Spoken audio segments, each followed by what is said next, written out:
Here she is, come on stage, Marcus Segal from Singa.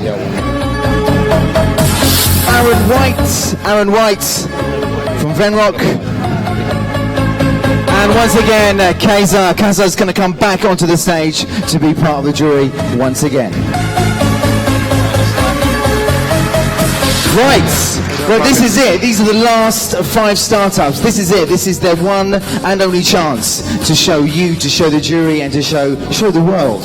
Streaming online, remember, to show everybody exactly why their big idea is the best. Okay, so startup number 1. Team Players Sports Intelligence. Put your hands together for Team Players Sports Intelligence.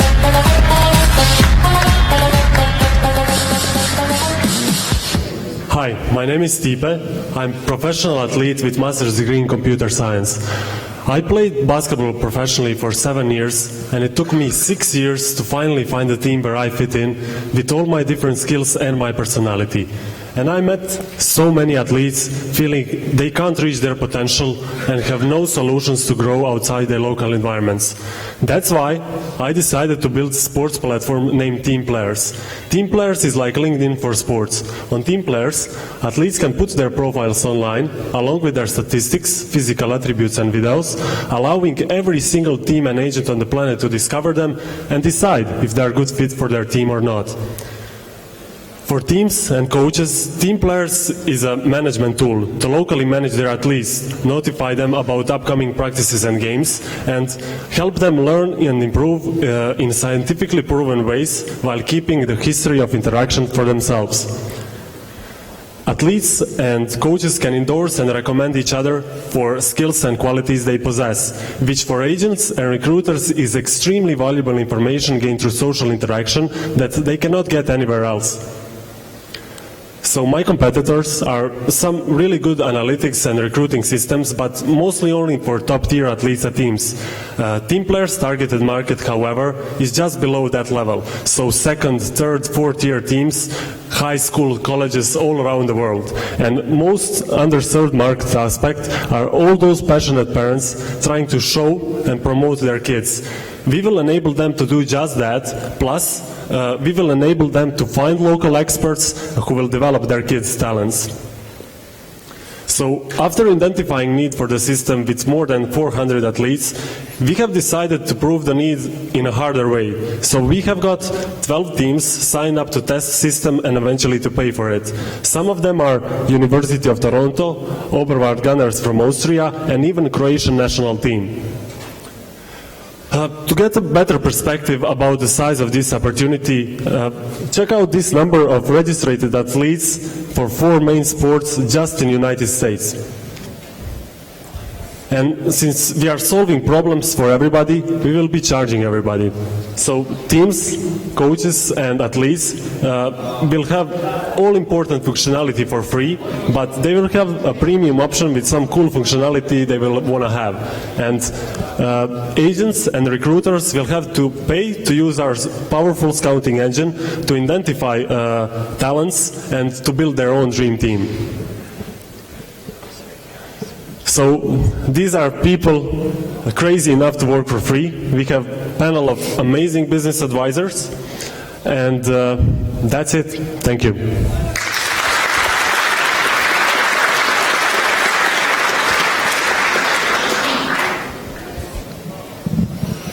So how do you, have you thought about what kind of the next version of this product is? Even though you said there's 10 million some registered athletes, the dollars just don't seem to be significant. Even at $1,000, it ends up being not a huge market.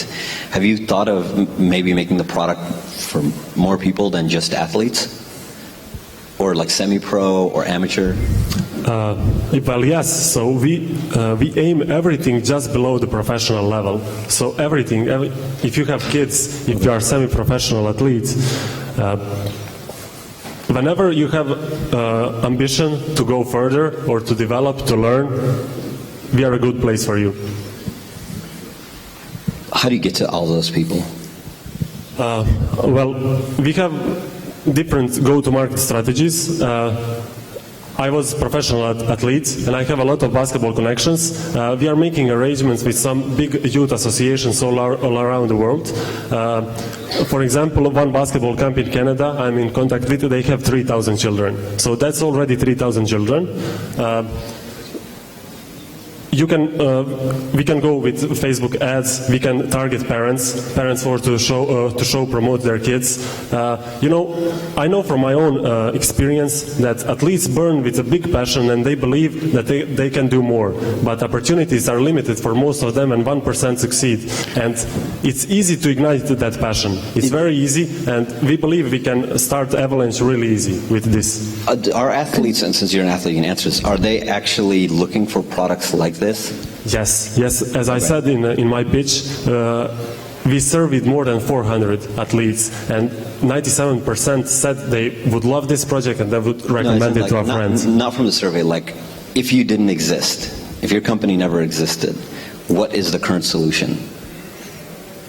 Mostly it's word of mouth. You try, agents go, and I don't know, they ask friends in the teams. Maybe a better question is, what exactly is the problem you're solving for both sides? For the people trying to find athletes, because obviously that's one side, and for the people that want to be on the platform. Like, how do you think about the problem? Okay, the problem is big. 99, maybe even more % of athletes fail. And the clubs and teams at the same time have a huge problem identifying good players for their teams. For example, you just go with whatever is available. And with team players, world is your market. You can find player just, specifically what you want him to have. If he's basketball player, you can go further than statistic. You can go endorsement for pick and roll, for block, for stamina, for clutch, for everything. That's our power. That's social interaction. I think you've got a good idea, and your passion for it is real, and it comes through in your presentation very well.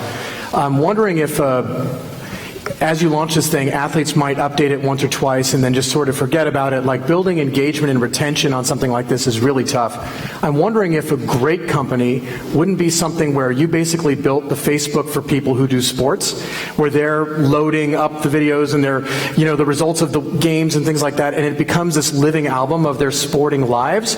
And then that way, the scouting stuff is something on top of it, but you could have like hundreds of millions of users who are regularly engaging, and ads are being sold, and this would be very juicy for potential big brand advertisers. That's exactly what we are doing. So we have engagement. Then build that. Yeah, we have engagement. We have so nobody engaged coaches before, and the way we engage them is you can privately comment on all the videos athletes post. So you can interact, keep history of interaction, and make tailored specifics for next players. And it's videos all the time. Coaches will interact with athletes. It's just that what you described. And that wraps up the 3 minutes. Thank you very much, Team Players, Sport Intelligence. Okay, next startup. You're ready? Are you ready? You guys are ready? Oh, then, is anybody ready? Are you ready? Anybody at the back ready? Above on the boxes ready? Okay, guy with the music. Put your hands together for the guys that put all this music together. There they are. Put your hands together. Great. Are you ready now? Yes, you are. Okay, right. Moving on. So next pitch is ballistics. Put your hands together for ballistics.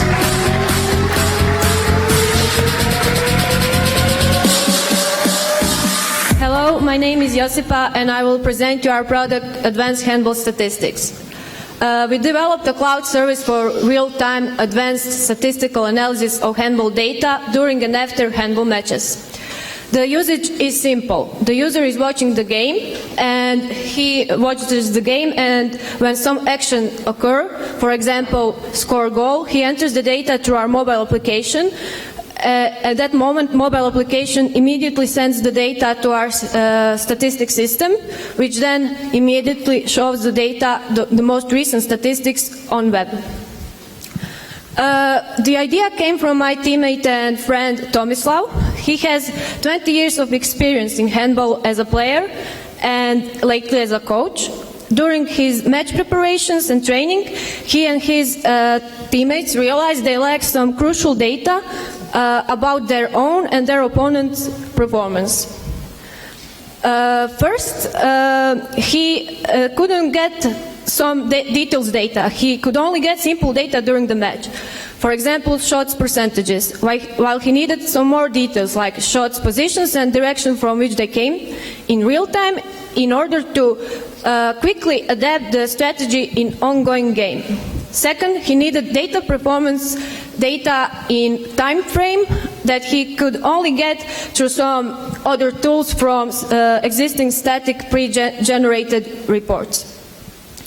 As you can see, unlike our competition, we provide real-time statistics and performance indicators and also rich dynamic reports. Through our handball context, we already got over 10 teams that are waiting for our system to be ready, and also selected one national team. During the next European Championship, our system will be used also in one sports portal. As for the market, there's around 25,000 clubs, handball clubs in Europe, and our business plan is based on subscriptions for season or half season.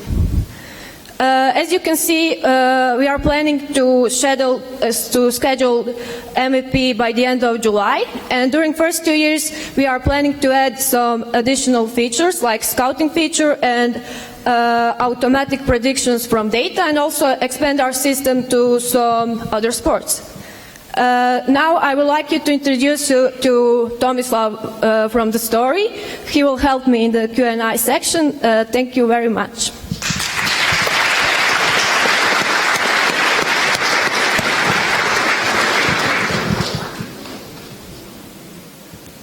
Handball. How did you? I'm in the U.S. We don't have a lot of handball. I play racquetball. I'm like one of the last people that plays racquetball. How and why handball? Well, as mentioned before, I have 20 years experience in handball. First I was a player, and for the past 3 years I was a coach in our student team, quite successfully. And I realized that I really missed some information during the preparation periods and also during the game. So we were just writing everything down by the pen and paper. We were missing the system which would easily gives access to the data, and the system that would analyze the data after it without putting in Excel for 4 hours or something. After you launch, what do you think the players are going to say is going to be the biggest issue with the current application and the current features that you have? What do you anticipate to be the biggest problem? I guess the biggest problem will be for teams to adopt the new system, but the players will also get quite a feedback. I think just the adapting and using the application for first maybe 2 months will be difficult. After that, I don't see any real problems that we haven't already faced or solved. Is there, and I, disclaimer, I gave away that I'm not much of a sports guy. Is there a good parallel for what you're doing with different sports? Is there another company, focused on soccer or baseball that you want to model yourselves after and chase handball? We would like to focus on the sports that we can get people to work with, since every sport has its own different performance, it's different processes, so we can adapt easily our system to another sport. But and I'm asking, is there someone already doing a product like this, but for a different sport, so you can learn from their mistakes, their successes? Who do you look at? There are some systems. For example, I know one system for volleyball from Italy, but they still use a desktop application. Nobody adapted Android applications or any mobile application just due to the fact that nobody has introduced that many applications, so they're still successful just because they came up with it first. Who really wants this data? Like, who's like, I really want this data that I can't, who wants it? First of all, coaches. So whenever you get the data from the match, you can see the performance of your own team, performance of the players, and you can see, for example, if one player in some time frame drops his performance, maybe he's tired, or maybe he's not adapting to the defense, to another defense quite easily. So, you can see it for the future matches. Who would get this data? So the coach can't be doing this while he's coaching. So who'd be the one using the software actually? Some person from the team, for example, other technical coach, which is mostly on the bench, could use it, or somebody who is watching the game, not necessary from the technical staff. Thank you. 3 minutes are up. Thank you very much. Ballistics. Next startup on the stage. A startup known as Turgent. Put your hands together for Turgent.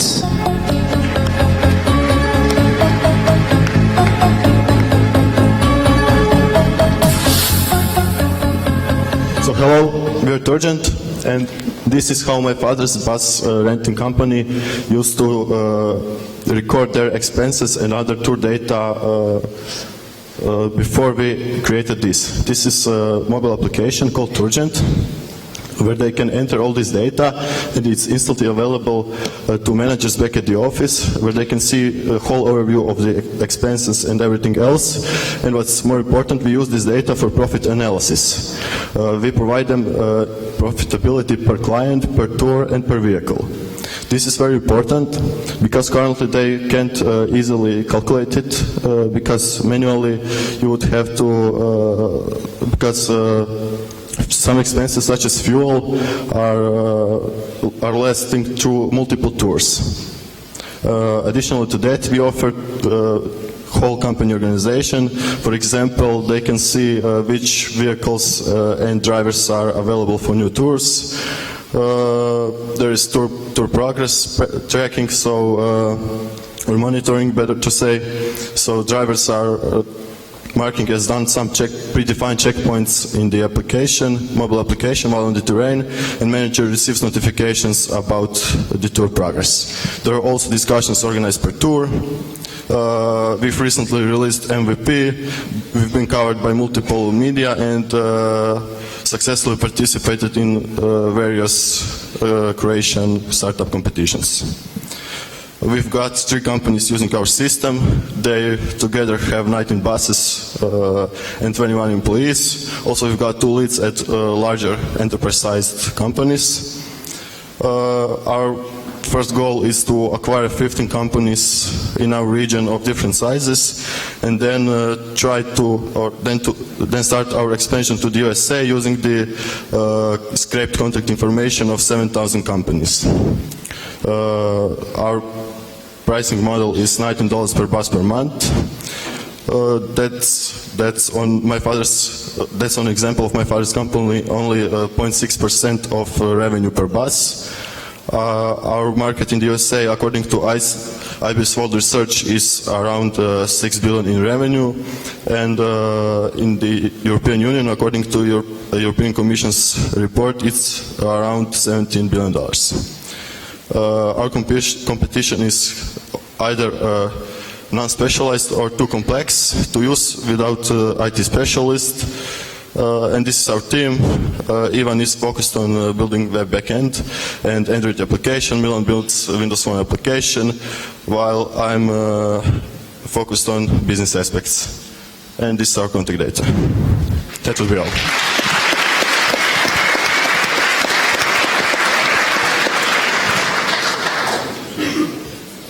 So I love this business.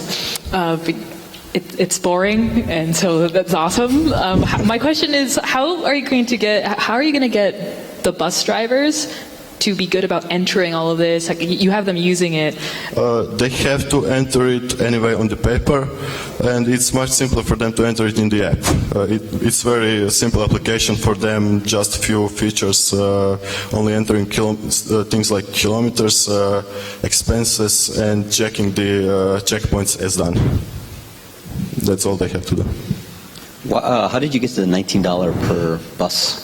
model? We were at Core Incubator here in Zagreb. So before we came there, we just set up random price at $10. We didn't think a lot about that, and they told us to dig a bit deeper in this to see how much potential customers is there, how many potential customers are there, and we, after some thinking, came to a price of 19, which is good for our first package, because we plan to build some additional features which we could charge more, and that's basically it.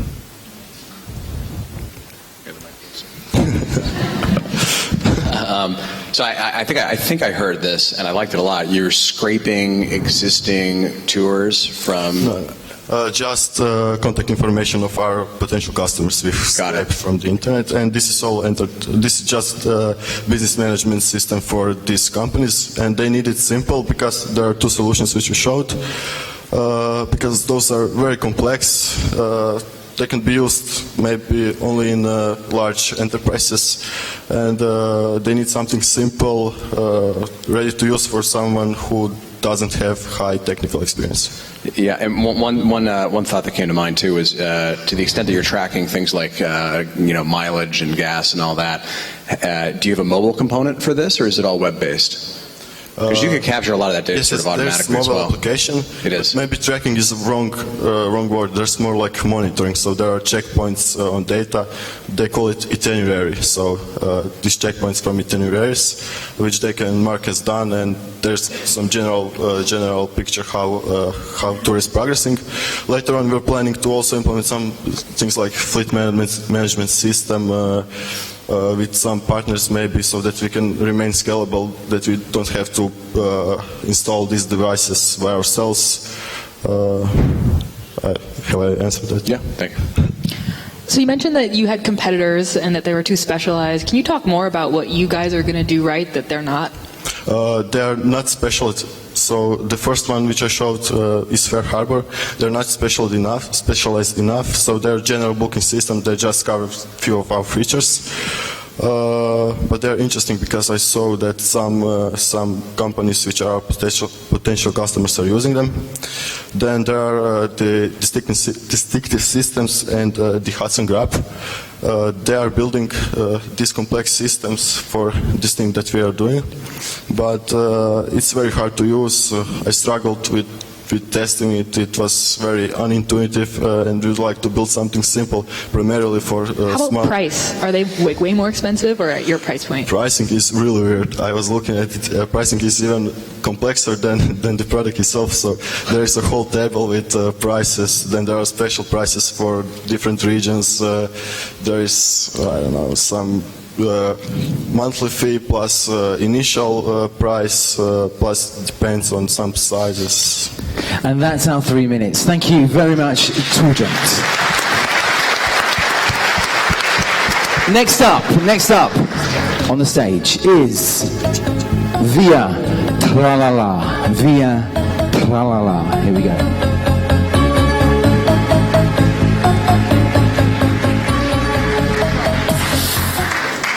Hello everyone, my name is Ana and I am one of two co-founders of Via Tralala.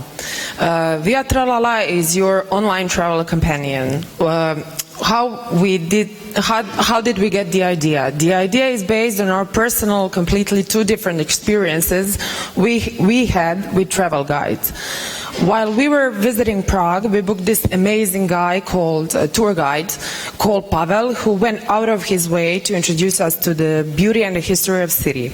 On the other side of the globe, we booked a Sri Lankan tour guide who told us that Sigiriya was 5,000 years old, meaning that the first sentence he said was completely false. And I am not going to tell you how old it is.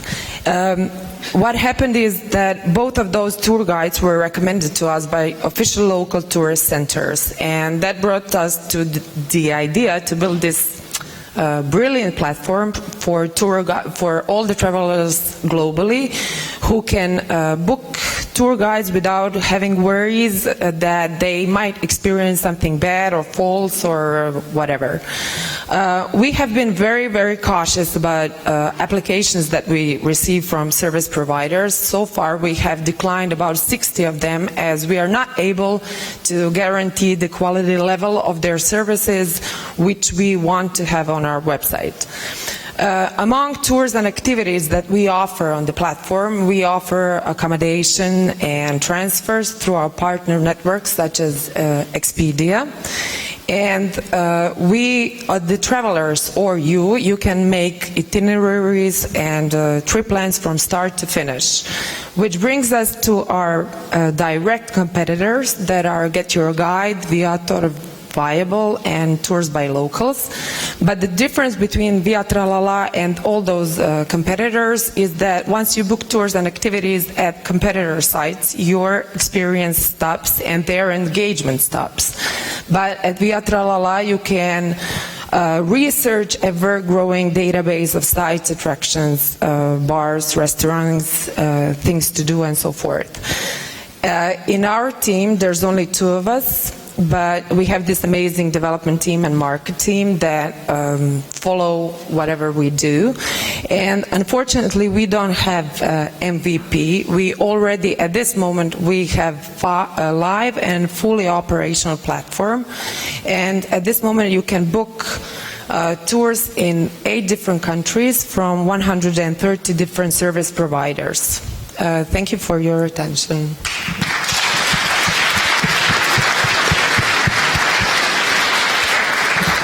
So, any questions?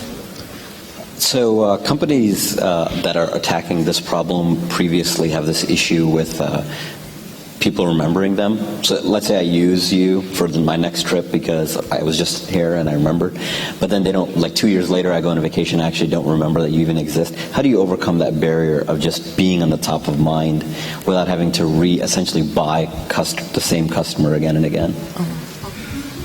Yes, this is why we added additional functionalities, not only focusing on tours and activities, but giving every traveler tools to come more often to the site and help others by inspiring them. For instance, when you make yourself an itinerary, you can publish it, and others that are searching the same destination can see what you did and what you liked.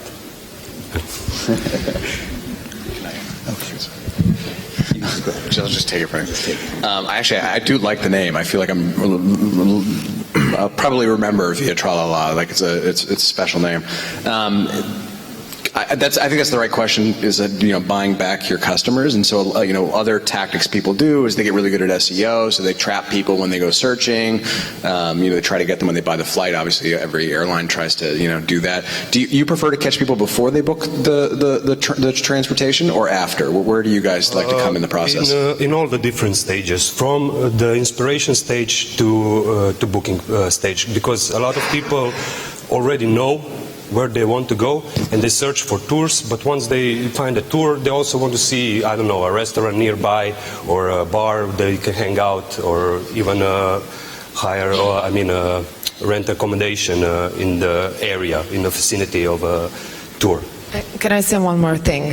The majority of travelers, when they go to some location, they can name, let's say, between 5 and 10 top sites in that city. For instance, yesterday I met a guy from Peru, and I asked him, "Have you seen the palace?" He asked me, "What palace?" So why we added so many features, but very light features on the site, is that we wanted for travelers to get inspiration and to see what to check in what city, and we connected within the system all the tours that include those sites. So if you are interested in cathedral, you can see all the tours that include cathedral sightseeing. Yeah, it sounds like a great product. I think the challenge will be getting people aware of it, and then, which will be hard enough, and then winning them back. So getting creative around that. Are there ways in which you can kind of hack the system to stay top of mind, or read people's email to know when they're thinking about doing a trip and inject it right there, that sort of thing? I think community is going to be essential. Yes. I mean, if you think about sites like Yelp, where 2 or 3% of users supply like 90% of the reviews, you've got to have something in place to really make the people that participate feel rewarded and acknowledged. Otherwise, I'm a little concerned that the cost of evaluating each person who would do a tour is going to break you. So with something like Viable, it's a platform. Someone says they're a guide, and they get user reviews, and then we filter them out. That was my question too. Is that I don't really see the value of going outside like TripAdvisor if you're not doing something like bringing new tours that you can't get access to on the major sites. For example, that would be a value that I would see. But if the tours that I can find on other sites are on your site, I don't see value. Yes, for that we have also one main feature intended for the providers, and that's collaboration between them. They can find other providers that have complementary products and services, and together they can create another one that is not on the other sites. And that is where we wrap up the question and answers for Via Tralala.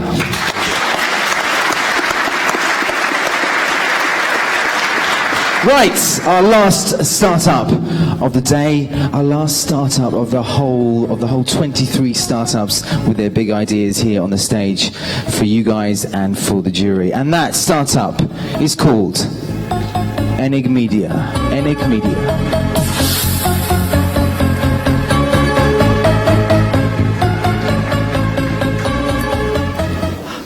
Hi everyone, my name is Iker Hernandez. I'm from Spain, and thank you for letting me introduce you Enigmedia. We are a cybersecurity company introducing a new encryption technology 200 times more efficient than current standards. So what's the problem? There is a mismatch between the current IT technology evolution and the security evolution. From the 90s, we have no real advance in encryption technology, but we have had incredible increase in amount of devices and data transmitted. For example, in IoT, 90% of them are sending personal data or information, and only 30% of them are encrypted. So, what's the solution? We have created and patented a new encryption technology 200 times faster than current standards, competing with hardware-accelerated devices. So it means that we are saving CPU, it's portable, and the security is the same one. With this technology, we have created a platform so we can protect communications inside companies and governments. It's $22 billion market, but we are going to point in the future to a higher market, to be the standard for IoT secure communications. Our first product that we are already selling and delivering, it's a voice, text, and video platform, so governments and companies can call in any phone, TV, tablet, or even computer securely. We have, even if it's an encrypted platform, we have make it open. So even if non-paying users can enter this platform and talk securely in your company. As I say, we start selling it in this January. We already got 40K right now, more or less, with some big names on it. But our current pipeline is much higher. Problem is that the closing are delaying. We are selling the software as a service, but as different of our competitors, we have on-premise too. Why is so important? Because we believe that the ownership of the information is not about us, it's about the company, it's of our customer. So we are empowering them to protect their own data by themselves. We are 3 founders of the company, almost 3 years ago already. We are friends from university. Each one goes from different side. One of them, Gerard, he created this new encryption algorithm while he was studying physics during his PhD. And we have had recently a few big names, including Whitfield Diffie, the K-Exchange father of modern cryptography, and, for example, BlackBerry marketing guy, VP Emeritus, that he has the record of selling 700 million in 1 quarter. What we are doing now, we are raising a seed round of $2 million US, mainly in US, even some of the names are coming from Spain. We have 75% already committed, and we are looking for the other 25%, only with a few investors that we believe that they are going to leverage a lot to us in IT security. So I don't know if I have time. It's finished, actually. Yeah, 3 minutes. Thank you.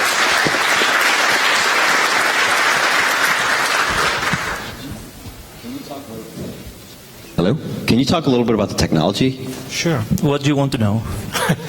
You said your opening statement was 200 times 200 faster? times faster, yeah. How are you doing that? This, I don't know if you know a little about encryption. This stream cipher is based in chaos theory. We have new method to create random numbers, and thanks to that, we can create this stream, cipher stream that we exchange the keys and we cipher it much faster, with less consumption of CPU. And we are comparing this in Intel 3 processor when they have hardware accelerated for AES 256. This comparison is made 256 CBC. I mean, I don't know if that's... And this is important for IoT specifically because? Because in IoT, you cannot have Intel 3 processor in a very small device. You need to use very cheap processors, usually low power devices. Okay. So, are people searching for this technology? Sorry? Are people searching for this technology, or are you outreaching to get your current pipeline? No, actually we were not looking for it. I mean, my friend was studying chaos, and he discovered a new way to create random numbers when he was studying this physics theory. So when he was studying physics, he discovered this way to create random numbers. I'm talking about your pipeline.